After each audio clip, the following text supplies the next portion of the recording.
Welcome back to my channel. This is Uche Njoku, and today I want to talk to you about something that is very hard for me to really unpack, and I think it's the same for a lot of people, both men and women, but specifically men.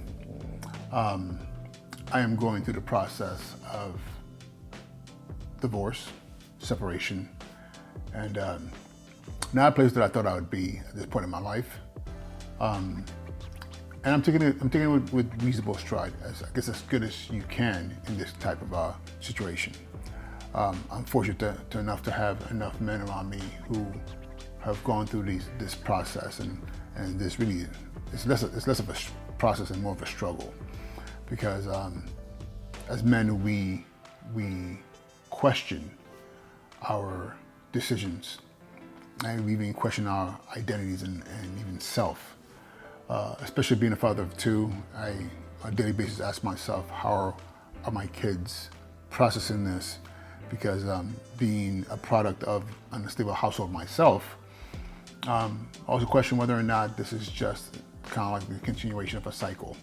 But at the same time, I do recognize that this is just a process in the human experience. So now, as I sit here, I want to share with you the beginnings of this new phase in my life now. You know, I am in this new apartment, putting it together. It's been a while since I lived by myself. It's been a while since I lived by myself. It's also been a while since I lived in a space that I was happy in, if that makes any sense. And please know, at no point in time am I throwing shade at the mother of my children.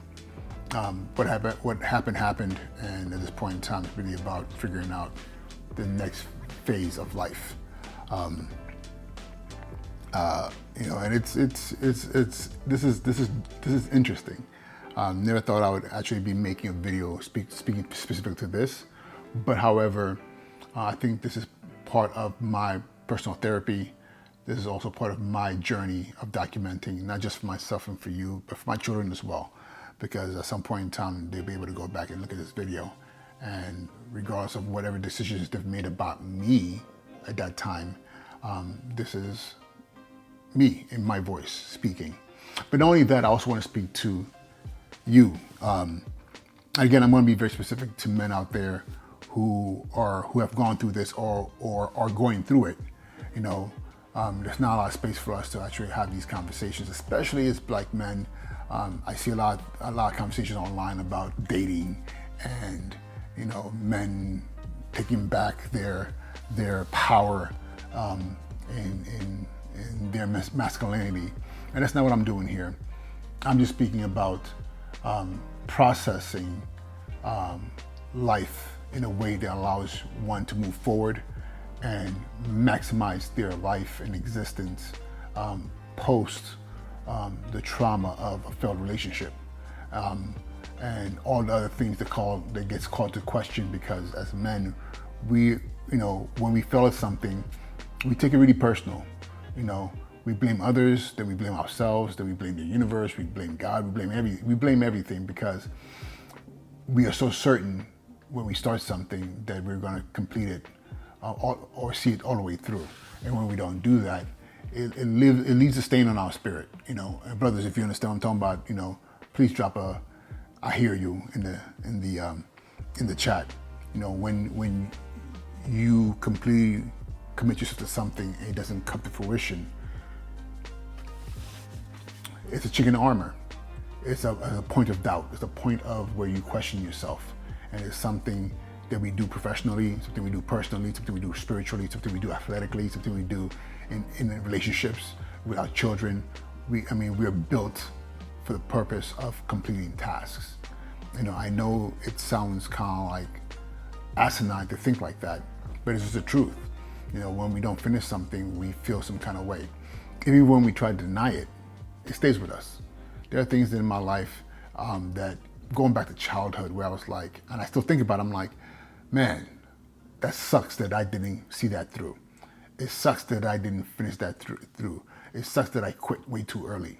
It sucks that, you know, whatever the case may be, it's part of who we are. And,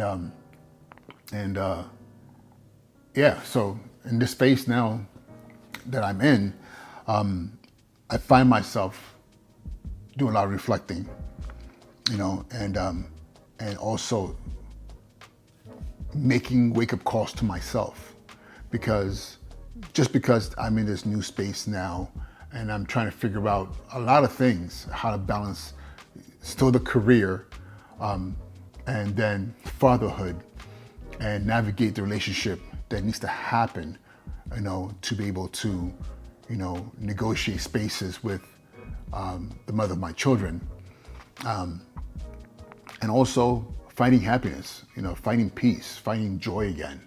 You know, these are things that all are happening at the same time. It's like a tornado of just emotions and thoughts and responsibilities. And then not only that, you know, being at the age that I'm at right now, both my parents are still alive, but and my mother, God bless her soul, is about to turn 70.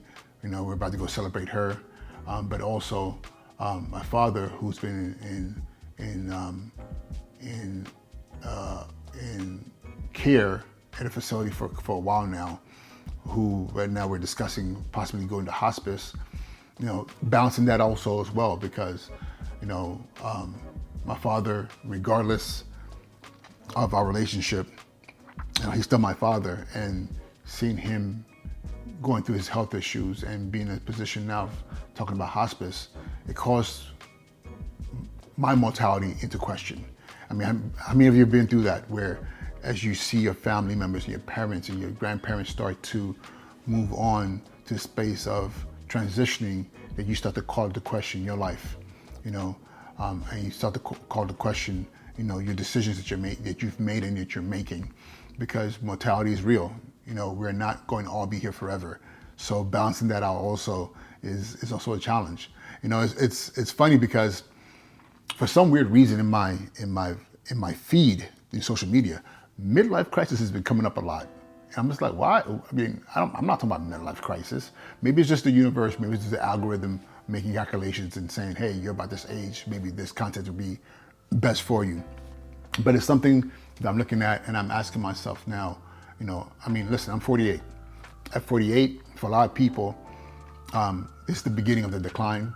For some people, it's literally the middle point. For some people, it is the end. And I'm not sure where I'm at in that span. You know, I can only say, God, by your grace, I am at the early midpoint, meaning that I have many more years to come, hopefully another 48, 50, 60 years after where I'm at right now. But that's all by God's grace.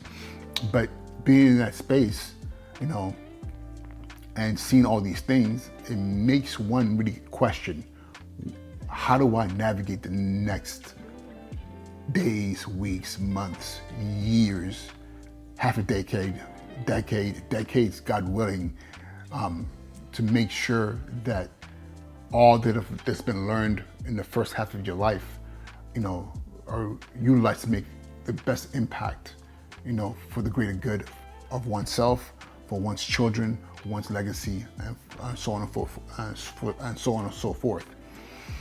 And I'll tell you this, for me, my starting point has been my health.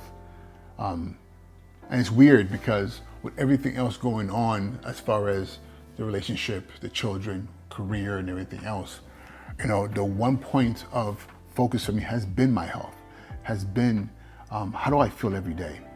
You know, how do I really feel? Like, you know, how does my heart feel? How does my core feel? How does my physicality, the aches and pains? And a couple of months ago, I was just dealing with so much just physical, like, aches. Like the shoulder was on fire, the neck was cramped up, and I couldn't, like, literally, I'd have to turn my whole entire body to turn myself around. The knuckles, the joints would be aching all the time. The knees would be popping. And it was funny because these are things people would say, yeah, you're just getting older, right?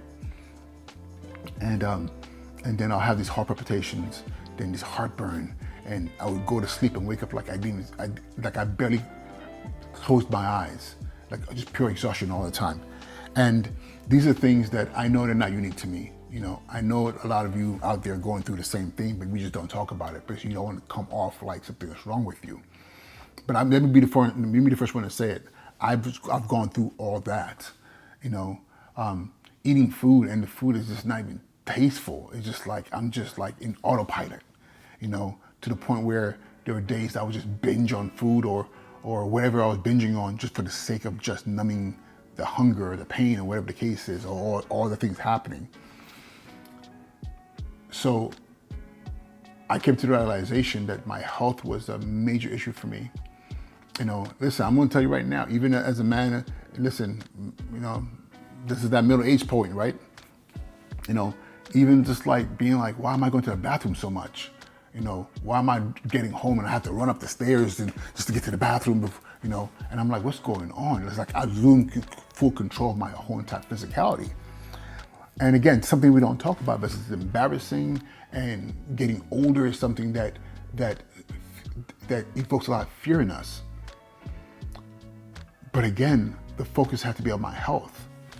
And I'll tell you this, those of you who follow me on Instagram, and you probably see my posts, no days off. I had to make a decision, and the decision came not lightly, but definitely motivated by friends of mine who are a little bit younger than me, a little bit older than me, who were making decisions to get control of their health. And those who lost weight, those who were making better choices eating, all these different things I was seeing out there. Because again, you get to a certain point, these things become your focus, right? But I decided myself to just say, you know what, I'm just gonna go all in. I'm going to be selfish and go all in with my health, because if I can optimize my health, I can find the space to be better, because you can become better while you're dying. And I don't want to be morbid. I'm talking about while you're not just dying, but you are slowly realizing that your body is slowly breaking down and is becoming rapid. Because again, if you're not in optimal health and you're not doing the things that your body needs to survive, then you're accelerating death. You're moving towards a space where all of a sudden things start to ache and pains, and things start to break down. Your heart, your blood pressure, your brain, all these things start to fall apart. And before you know it, at 40, you feel like you're 60, or even worse yet, you look like you're 60. And listen, my people out there who are 60, I'm not throwing shade at you, but you could be 60 and still feel like you're 40. You could be 70 or 80 and still feel and look like you're in your 60s and 70s. And I know this because my mother's an example. This woman's about to turn 70, and honestly, when we're together, most people can't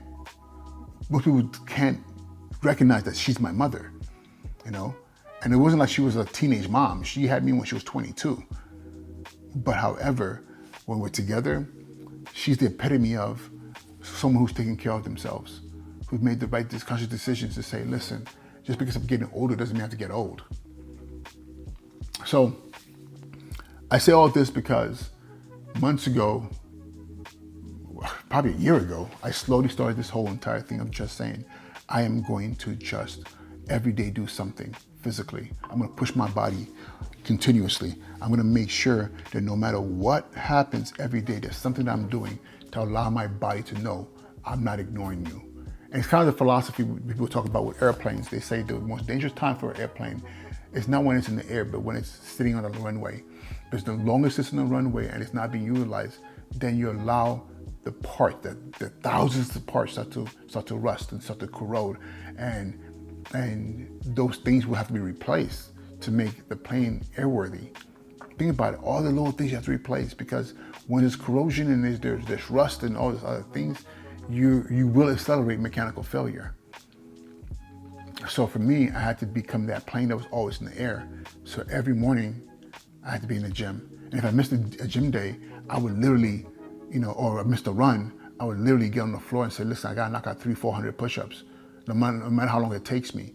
Even if it even meant when I'm at work, I know today I didn't go to the gym, today I didn't do anything, but it's part of my morning routine. So throughout the day, I put an alarm on my watch so that every so often I'm doing 20, 30, 40, 50 push-ups in one blast. And I'll do those reps throughout the day. to let my body know, listen, I didn't forget about you. I'm still working towards making sure that we are optimizing every inch, every pound, every joule of energy. And I'll tell you this, it took a while. For a while I didn't see any results, but eventually I start to see the change. So far in the past over almost 4 months, I've been pushing hard. And at this point in time, I'm literally 35 pounds lighter than I was. This would have been the month of April, May, June, July, August. So in May, I started in May, and again, it's been hard. There are days where I struggle to get out of bed. I struggle to get to the gym. I struggle to just say, put the sneakers on, just go for a walk. But my walks are just like literally, I'm gonna walk for 5 miles. Meaning I'm gonna walk 2.5 miles, put some music on, listen to a book, and just steady pace. I'm not trying to kill myself, but I'm just gonna move. And I did that, and I pushed myself. And I'll tell you this has been very important to me because yes, I've lost 35 pounds. I've gone from to, I think when I said, okay, I'm pushing nonstop, I was 227. As of right now, I'm 192. And that's been incredible. My body, my health, my just overall physicality is better than it was when I was a freshman in college playing football, or running track. And we're talking about 30 years ago. Yeah, 30, yeah, a little over 30 years ago. And again, a big part of it is me saying, yes, this change is happening in my life. I'm in this new space. And rather than saying, woe is me, I'm still going to deal with the change that need to happen. And it sucks. But however, my health has to be prioritized so that I can make sure that no matter what, I am ready to take on whatever comes in front of me. I'm not falling apart, I'm not breaking down, because my health comes first. And if something does happen health-wise, hey, I can't control everything. But the thing that I can control is making sure that I'm optimizing every square inch of inch or liter or whatever measurement of my existence to make sure that I am not allowing my age and the stereotypes of getting older to slow me down. So I just want to share that with you, because if you're out there right now and you're like, I'm going through this and I'm going through that, I have to ask you to do yourself a favor and ask yourself, how are you doing health-wise? Because I can only imagine dealing with all of this if I was 250, 230, out of shape, breathing crazy, my sleep apnea, high blood pressure, and all this things are out of whack. It would only exacerbate things. Things would only be worse than they are right now. But because the one thing I do have is my health, even on my worst moments and my worst days, my brain allows me to say, Uche, calm down, breathe, and process. Or sometimes shut your mouth, don't say anything. And I'm able to have a clear conversation with myself in my head because I'm healthy. I'm physically healthy, which allows me to move towards being mentally healthy as well. It's a process. So I just want to share that with you right now. Whatever you're going through right now, and it might have nothing to do with midlife or breakups or whatever the case may be. Whatever it is, if you're not physically healthy, I'm telling you, it only gets worse. So make the decision to make choices that allows you to be in your most optimal space health-wise, whether it's your diet, working out, meditation, or combining all those things. Make it a lifestyle. Make it a lifestyle. And I know this was a very surface conversation. If you want me to go any deeper, ask me questions in the comments, and I'll do my best to share with you my process, to get my health back together. And for those of you who followed me for a while and you know my story, at my worst I was at my worst I was by 350. And it wasn't about, I was about 225 when I decided, like, you know what, I'm going to go all in to find a way to get myself down again. And I got myself down to a really good weight. But again, life kicked back in and I found myself going back up. But now I'm in a place where I'm like, you know what, this cannot be for the purpose of cosmetics or for a trip or for what's going to happen next. This is really about being healthy for the rest of my life. 48 years old. I have a son who's about to be 4.5, a daughter who's about to be 6. And I gotta be here. I gotta be here. And as long as I'm here, I gotta be healthy and able to move with them and laugh with them and not have my health be the thing that minimizes my ability to engage in life with them. All right, y'all. Uche Njoku. Appreciate y'all. Please like, subscribe, follow, and stay tuned for another episode where we go in deeper. And please ask questions and give me a reason to really pour more into this topic. All right? Be well. Peace.